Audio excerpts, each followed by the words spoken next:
ამის კი ბატონო. კეკელიზისთან დაკავშირებით ახსნა განმარტება რომ გააკეთოთ, რატომ გაათავისუფლეთ თანამდებობიდან პოლიტიკური ნიშნით მიიჩნევენ რომ ეს გათავისუფლება მოხდა ამით. რეალურად რა იყო მიზეზი? ხო, გქონდა მეგუშინ შეხვედრა ბატონ გიორგისთან. უპირველეს ყოვლისა მინდა აღნიშნო რომ რაც შეეხება ეროვნულ ბიბლიოთეკას, ეროვნული ბიბლიოთეკა არის უფრო დიდი, უფრო მეტი ვიდრე ვართ თითოეულ ჩვენგანი ინდივიდები თითქმის 200 წლოვანი ისტორიით. ამიტომ რა თქმა უნდა ის საქმე რომელიც ეროვნულ ბიბლიოთეკაში წლების განმავლობაში კეთდებოდა არის მნიშვნელოვანი საქმე. ამის უკან დგას დიდი კოლექტივი ეროვნული ბიბლიოთეკის, რომელმაც სწორედ იმ სახით მოგვიტანა ჩვენამდე ეროვნული ბიბლიოთეკა, როგორც ის არის და ასევე იმ მომავლის ხედვით, რომელიც მას აქვს. მე რა თქმა უნდა მადლობელი ვარ ბატონ გიორგის იმ ყველა იმ კარგი საქმისთვის, რომელიც მან მის კოლექტივთან ერთად გააკეთა. რაც შეეხება გადაწყვეტილებას, ეს არის საკადრო გადაწყვეტილება, რომელიც მნიშვნელოვანი არის ეროვნული ბიბლიოთეკის შემდგომი განვითარებისთვის, დამატებით კომენტარს და განმარტებას ამ საკითხთან დაკავშირებით არ ვაპირებ, ვინაიდან საქმე ეხება საკადრო გადაწყვეტილებას, რომელიც პარლამენტის თავმჯდომარის მისაღებად. მათ შეიძლება გადაწყვეტილება ვიხოდა ყოველი მიზეზებით არის ხოლმე განპირობებული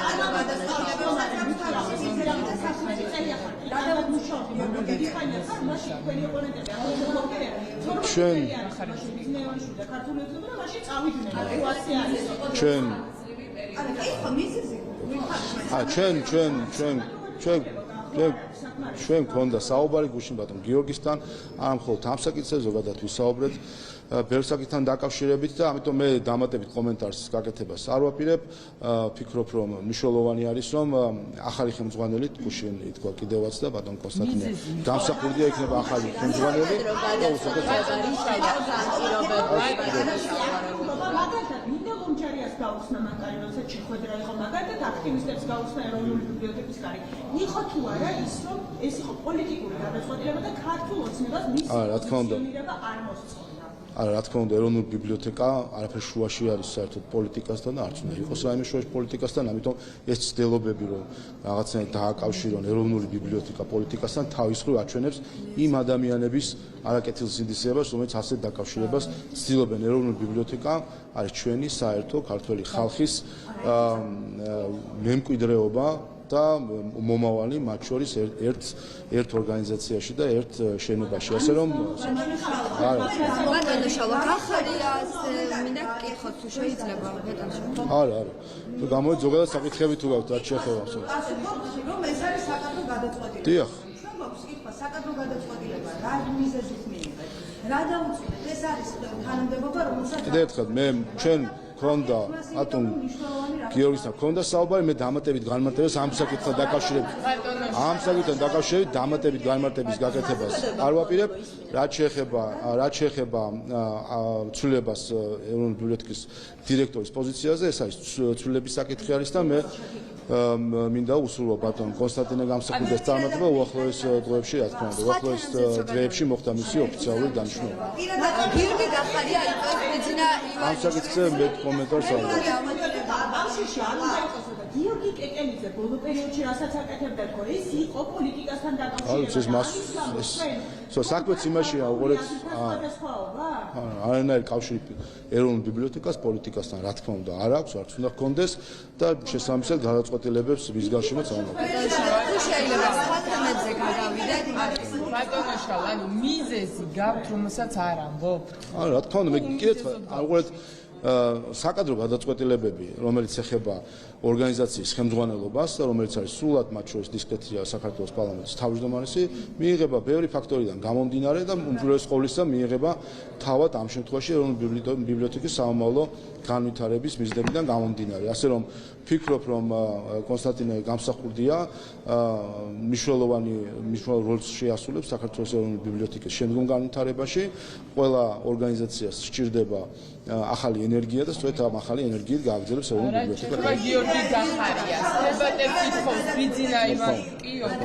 ბატონო შალო თუ შეიძლება გიორგი გახარიას თემაზე რომ გადავიდეთ. გიორგი გახარია ითხოვს დებატებს ბიძინა ივანიშვილთან. მე მგონი არ ჭირდება ახსნა მე მგონი არ სჭირდება ახსნა კონსტანტინე გამსახურდიას თუ რამდენად შეეფერება იმ თანამდებობას, რომელიც არის საქართველოს პარლამენტის ეროვნული ბიბლიოთეკის დირექტორის თანამდებობა. ვფიქრობ, საზოგადოებაში ამ მხრივ კითხვები არ არსებობს და კიდევ ერთხელ წარმატებას ვუსურვებ ბატონ კონსტანტინეს. ბიძინა ივანიშვილთან დებატებს ითხოვს ბატონო შალვა. გიორგი ეგელიძის საქმიანობა ამ 15 წლის განმავლობაში. მაგრამ ხედავთ იმ პრობლემებსაც მის საქმიანობაში, რაიმე ნაბოლოა მხარეს, რაზეც შეგიძლიათ შესაძლებელი. მე კიდევ ერთხელ არ მინდა რაიმე დეტალებზე კიდევ ერთხელ ვისაუბრო. მთავარი არის რომ ის შედეგები, რომელიც ეროვნულ ბიბლიოთეკას აქვს და მისი უპირველეს ყოვლისა კიდევ ერთხელ არ შეიძლება რომ ჩვენ ეროვნული ბიბლიოთეკა გავაიგივოთ ერთ ადამიანთან. ეროვნული ბიბლიოთეკა არის დიდი კოლექტივი, პროფესიონალები, რომელიც წლები, ათწლეულობით მუშაობენ იქ, ემსახურებიან ჩვენ საერთო კულტურულ მემკვიდრეობას, ემსახურებიან ჩვენი მომავალთაობის განათლებას. ამიტომ ეს არის უპირველეს ყოვლისა, რა თქმა უნდა, გამსახურება მთლიანად კოლექტივის ის მიღწევი, რომელიც არის და რა თქმა უნდა, თავად ბატონ გიორგიც, როგორც ამ ორგანიზაციის ხელმძღვანელი, მისი წვლილიც ამაში არის. ბევრი კიდევ ერთხელ მე ამას უკვე მნიშვნელობა არ აქვს და ამ დეტალებში არ შევდივარ, ვინაიდან ეს არის საკადრო გადაწყვეტილებები. არა, დეტალებში არ ვარ. გიორგი გახარია ითხოვს დებატებს ბიძინა ივანიშვილთან.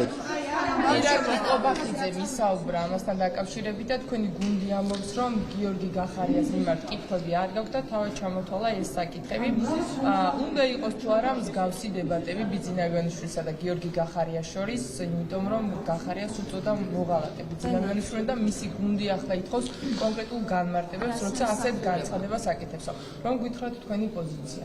მოგეთ ხედავთ ჩვენ ახლა აბსოლუტურ ისტერიას მათ შემდეგ, რაც ბიძინა ივანიშვილი დაბრუნდა ქართულ პოლიტიკაში. ნაციონალური მოძრაობის ყველა ფლანგი რამდენად აქტიურად არის ჩართული. იქნება ეს თავად ნაციონალური მოძრაობა და მისი ფლანგები ლელოს თუ გახარიას პარტიის სახით. ყველა ჩართული არის ამ ისტორიიდან გამომდინარე ამ კამპანიაში. რაც შეეხება თავად გიორგი გახარიას და მის პარტიას, ვფიქრობ, უკვე კომიკურობამდე არის მისული მათი აქტივობები, ყველანაირად განცხადებებში, ქცევებში, სტილში, ტონალობაში აბსოლუტურად დამსგავსებული არიან რაღაც კომიკური ჟანრის მხატვრულ თუ მულტიპლიკაციურ ფილმის პერსონაჟებს. უბრალოდ თავად საყურებლათაც კი აღარ არის მე მგონი საინტერესო.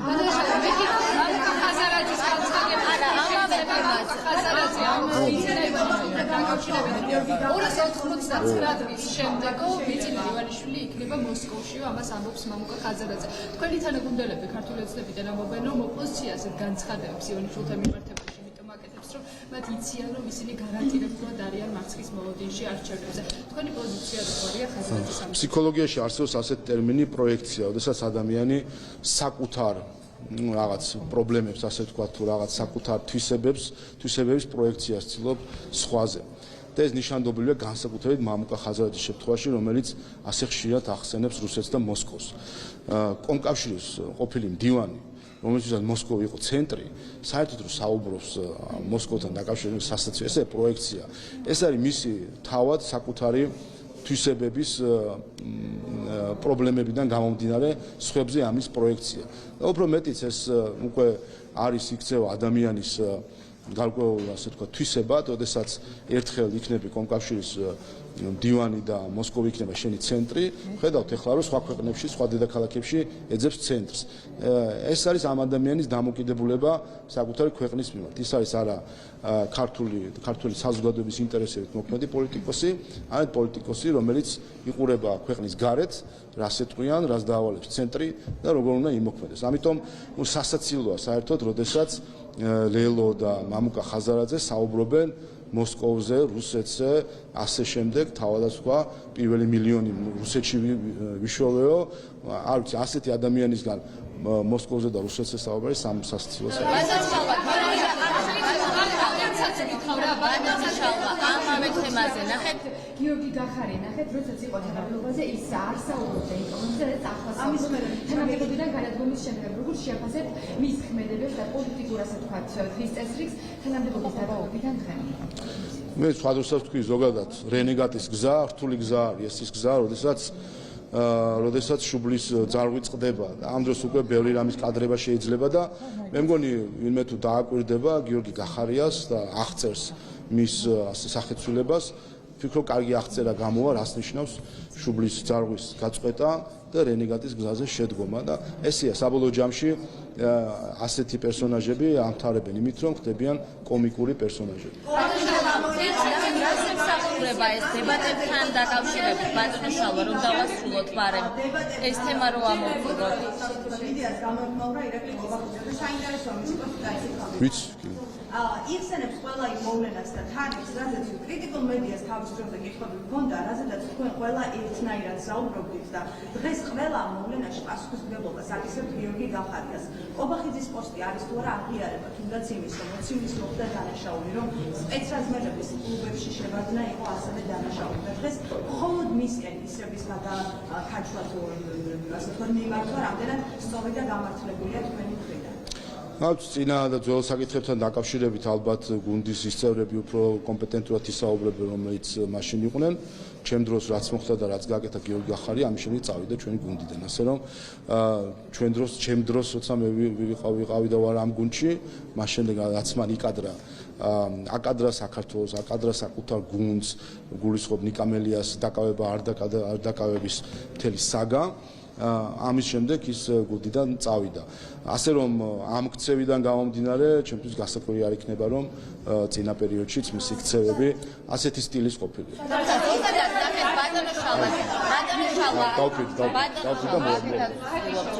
ფაქტზე მართველი გუნდი გამოვიდა ინიციატივით კანონმდებლობის გამგაცრებასთან დაკავშირებით. თუმცა მოქმედი კანონმდებლობა არსებობს მსგავს დანაშაულზე, როდესაც სისხლის სამართლებრივი პასუხისმგებლობა უნდა აქვს დანაშაული პირმა ამ შემთხვევაში. თუმცა კონკრეტულად ნატა ფერაძე, რომელმაც დააზიანა ხარჯი, შეურაცხყოფა მიაყენა, ადმინისტრაციული სამართალდამცველის მიზნით დაჯერიმდება მხოლოდ.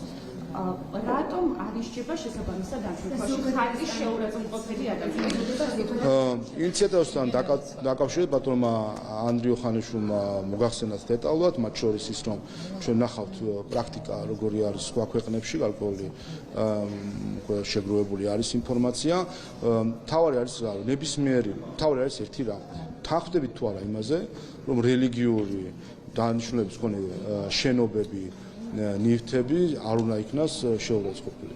ამაზე თანხმდებით თუ არა, მე მგონი ეს არის აბსოლუტური ჭეშმარიტება, ხო? თანხმდებით. მეორე თუ ამაზე თანხმდებით, რომ არ უნდა მოხდეს შეურაცხყოფა ასეთი შენობების თუ ნივთების, შესაბამისად ამაზე უნდა არსებობდეს გარკვეული სანქცია და მესამე არსებობს გარკვეული რეგულაციები, მაგრამ ფაქტია, რომ პრევენციისთვის ეს საკმარისი არ არის და სწორედ ამ დროს დგება ხოლმე საკითხი პარლამენტის მუშაობა სხვა რამე კი არ არის. ვხედავთ, რომ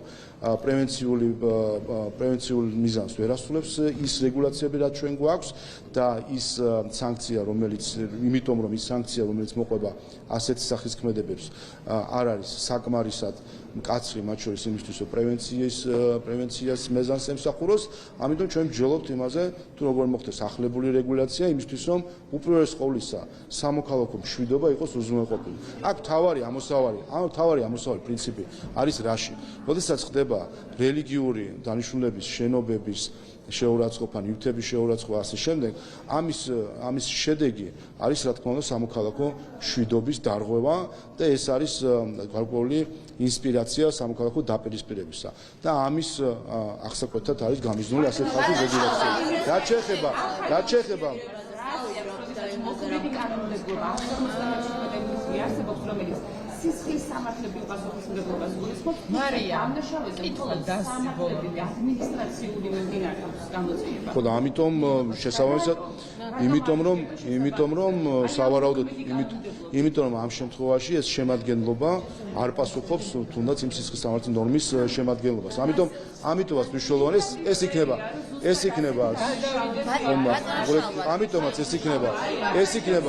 დავასრულებ ამ თემას კარგად.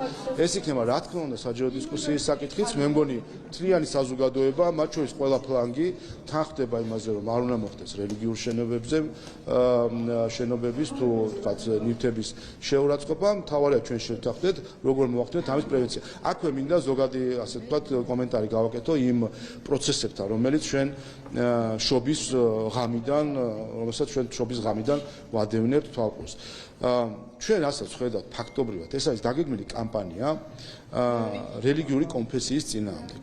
და ეს რელიგიური კონფესია ჩვენს ქვეყანაში არის საქართველოს მართლმადიდებელი ეკლესია, რომელიც არის ყველაზე დიდი რელიგიური ორგანიზაცია, ეს არის ეკლესია, რომელიც კონსტიტუციის მიერ არის აღიარებული, როგორც საქართველოს ისტორიაში და განვითარებაში განსაკუთრებული როლის მქონე რელიგია და ამ სწორედ რელიგიური კონფესიის წინააღმდეგ მიდის კამპანია, რომელიც ჩანს, რომ იყო წინასწარ დაგეგმილი. ფაქტია, რომ ის ერთი რომ ჩვენ ვნახეთ პირდაპირ ისტერიული ასე ვთქვათ ცდელობა, მათ შორის პროზელიტარიზმის იმის მხრივ, რომ შობის აღნიშვნის დღესთან დაკავშირებით ცდელობა, რომ სამოქალაქო პირები, არ ვიცი, NGO წარმომადგენლები და პოლიტიკოსები სხვა დროს სეკულარისტს ქადაგებენ, ჩაერინონ საეკლესიო კალენდრის განსაზღვრებაში.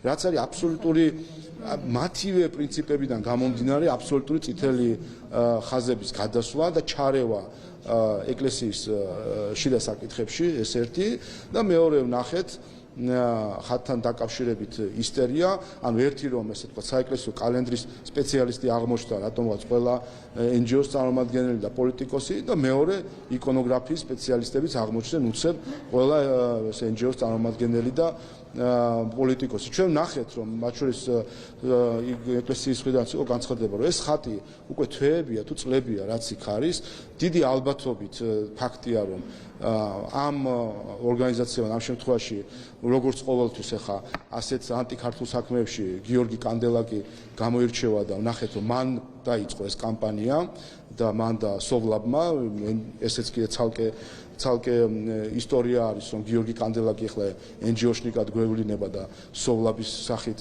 საუბრობს. ეს იყო დაგეგმილი კამპანია, როგორც ჩანს მათ იცოდნენ, ეს იყო დაგეგმეს, რომ შობის საღამოსთვის ისტერია აეტეხათ სოციალურ ქსელში, როგორც აკეთებენ ხოლმე ამ ყველაფერს, იმისთვის რომ ის დღესასწაული, რომელიც უნდა ეზეიმა ქართულ ხალხს, ეს დღესასწაული ჩაეშხამათ. აი ეს იყო მთავარი დანიშნულება. სინამდვილეში მათ არც ის აინტერესებთ შობა, რომელ დღეს აღინიშნება, ისინი არც 25-ში აღნიშნავენ შობას და არც 7 იანვარს აღნიშნავენ შობას და სანთელი ხელში მათ არ უჭირავთ და არც ის ადარდებთ ხატზე რა არის გამოსავალი.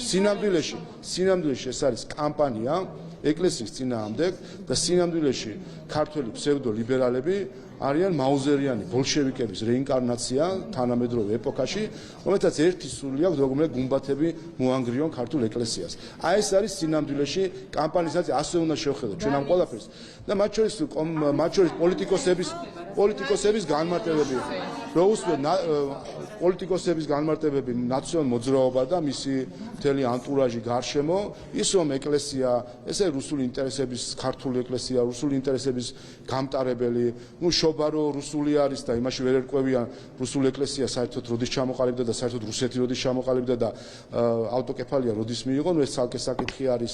ის რომ ვასალები არიან და მათ შორის პატრიარქზე მიდის ახლა უკვე უშუალოდ დარტყმა. ეს არის ჩვეულებრივი კამპანია, ამიტომ ყველამ უნდა შევხედოთ ვინ დგას ამ ყველაფრის უკან. შევხედოთ გიორგი კანდელაკი, პოლიტიკოსი და სოვლაბის წარმომადგენელი, შევხედოთ ვინ აფინანსებს სოვლაბს და ვინ დგას ამ კამპანიების უკან. ასე კითხვები მიემართება ყველა მათ, ვინც აფინანსებს ამ კამპანიას ქართული ეკლესიის წინააღმდეგ.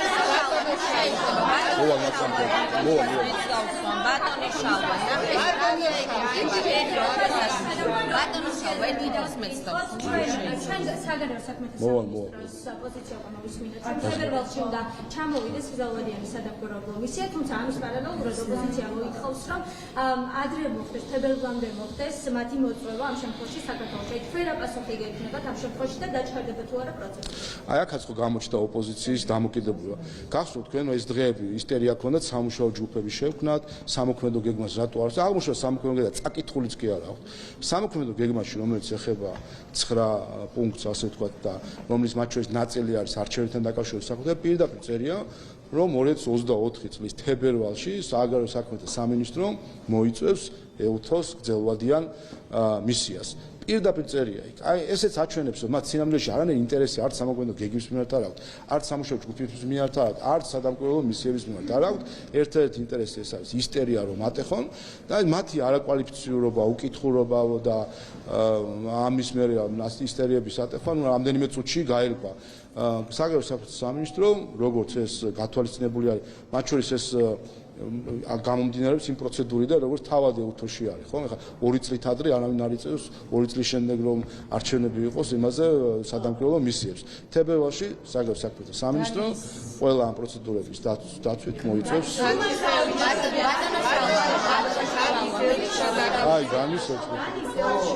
მაგაზეც გიპასუხეთ. აი, აქ ყველას დანის ელჩმა დაწერა დანიურ პრესაში ოპერი, რომელშიც ბიძინა ივანიშვილის განსაცვლელად დაწერა სიტყვა ოლიგარქი. მართლა რომ ბიძინა ივანიშვილი არის ოლიგარქი. დაწერა ამის შესახებ. ის ამის შემდეგ დაიბარა საგარეო საქმეთა სამინისტროში, მოითხოვეს მისგან განმარტებები. რამდენად სწორია, როცა ოფიციალური უწყება ერთვება პროცესში, ანუ ჩვენ გვესმის, რომ მაგალითად ქართული ოცნების ლიდერები გამოდიან ბიძინა ივანიშვილის დასაცავად, თუნდაც დანის ელჩის წინააღმდეგ, მაგრამ როცა პროცესში ერთვება ოფიციალური სახელმწიფო უწყება და ახლა საუბარია ბიძინა ივანიშვილის მიმართ არ უკავია სახელმწიფო თანამდებობა. ხო, ის არ წარმოადგენს არც ერთ სახელმწიფო შტაბს.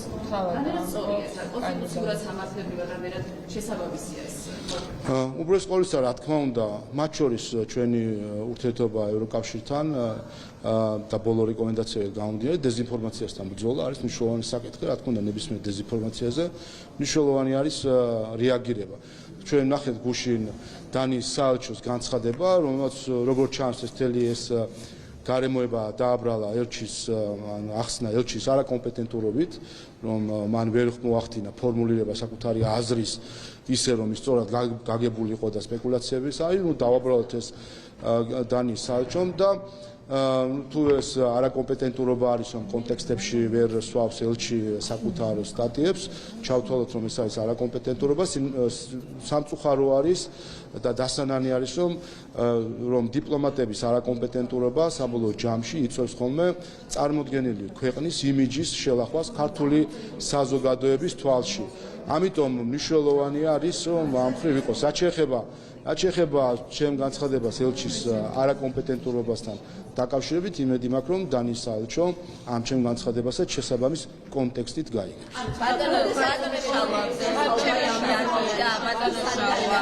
დანის საელჩომ თქვა რომ მას არ სურდა ამის თქვა და